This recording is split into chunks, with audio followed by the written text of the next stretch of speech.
All right, here is problem 2. So I hope you tried it on your own already. And here we go. Let's have a look at it. Okay, so a particle is moving along a straight line so that its velocity is, after t seconds, is given by this equation right here. So we have the velocity function. We know how fast it's going based on this function. Find when the particle is at rest.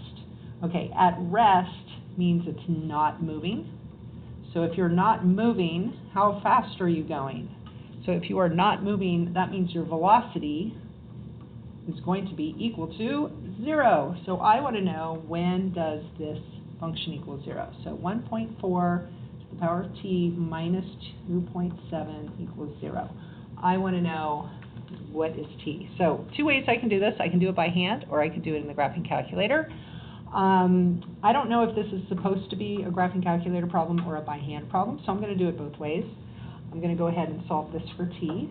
So I'm going to add 2.7 to both sides, so I get 1.4 to the power of t is equal to 2.7. Now, if my variable is in the exponent, I need to use logarithms to solve this. So I am going to take the natural log of both sides. I could have rewritten this as log with a base of 1.4. So I could have written it log base 1.4 of 2.7 is equal to t. But if we're going to actually get an answer, oh, actually I do have to use my graphing calculator on this. If I'm going to get an answer for this, not all graphing calculators do this easily. So, but they all do find natural logs easily. So what I'm going to do is I'm going to find the natural log of both sides.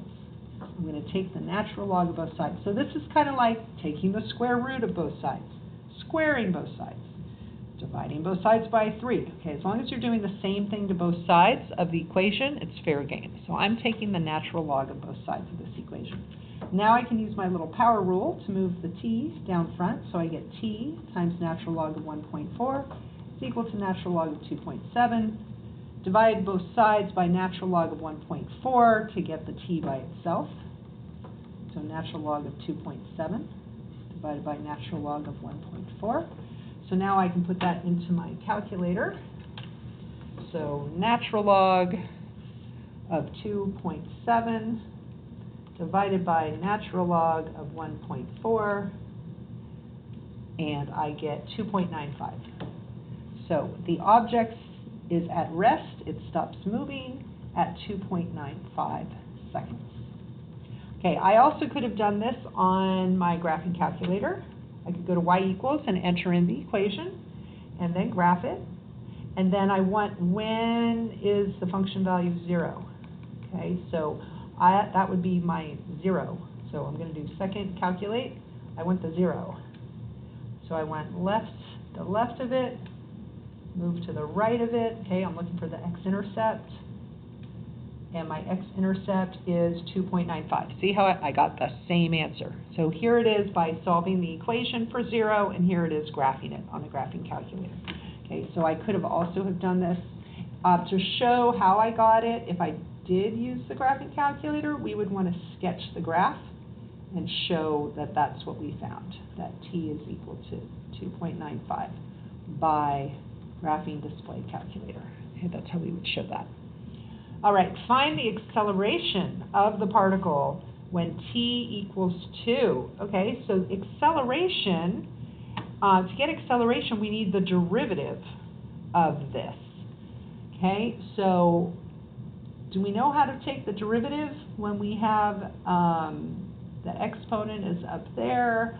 I suppose, yeah, I suppose we could, but let's use our graphing calculator. So I want to know when the acceleration is the derivative of this. So I want to know dy dx when at time t is 2. So what I can do is I can just go into my graphing calculator and ask for 6. And what do I want? I want it at 2. So I want it at t equals 2. So I just type 2, and it'll tell me my answer. So that is negative 0.74. So negative 0.74 is going to be the, oh, wait a minute, looking at, where's the answers I put that before? I didn't write this one down. Find the acceleration of the particle. Yep, I need the derivative. Okay, somehow I didn't write down this answer before, so I hope it's right. Okay, when t is equal to 2, so I took my derivative, so I took the derivative at when t is equal to 2, so I did that on my graphing calculator by using the dy dx, and I got the value, oops, sorry, I just lost my value. Let's do it again. dy dx times 2, and I get negative 0.74, so negative 0.74. Notice I can't give 3 significant figures because, oh wait, sorry, there it is. I was looking at the wrong number. That's why it didn't match what I had done before. Like, what is going on here? All right, so that is the dy dx. I was looking in the wrong place. I was looking at the y value. Sorry about that. So the slope, the rate of change of the velocity right there is my acceleration at t equals 2.